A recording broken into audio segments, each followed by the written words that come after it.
এবার দীপিকাকে নিয়ে আবেগে ভাসছেন শাহরুখ খান। বলিউডের বাদশা ও দীপিকা পাডুকোনের যুগলবন্দি দর্শক হৃদয়ে যে মিষ্টি ছাপ ফেলে রেখেছে তা 2007 সালে মুক্তিপ্রাপ্ত ওম শান্তি ওমের পর থেকে স্পষ্ট।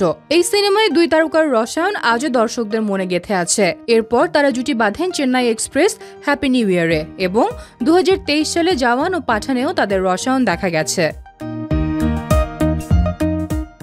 শাহরুখ 2 নভেম্বর নিজের 60তম জন্মদিনে বিশেষ প্রেক্ষাগৃহে কিং সিনেমার প্রথম ঝলক ভক্তদের উপহার দেন। এই উপলক্ষে সিনেমা নিয়ে তিনি বলেন, গল্পের বিস্তারিত এখন বলা যাবে না, তবে একের পর এক ঝলক মুক্তি পাবে।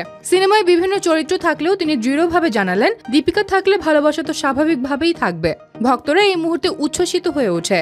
তার মন্তব্যে আনন্দে হৈ হৈ করে ওঠেন। দীপিকাকে শাহরুখ নিজের লাকি চার্ম হিসেবেও মনে করেন। 2023 সালে মুক্তিপ্রাপ্ত 3টি সিনেমার মধ্যে 2টি সিনেমাতেই ছিলেন দীপিকা এবং সেই 2টি সিনেমাই বক্স অফিসে সাড়া ফেলেছিল।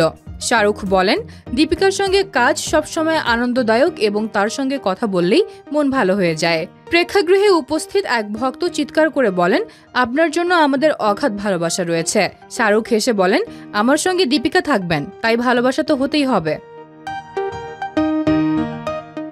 দীপিকার উপস্থিতি শুধু সিনেমার পারফরম্যান্স নয়, দর্শকদের আবেগ ও আনন্দের সঙ্গে ওতপ্রোতভাবে যুক্ত।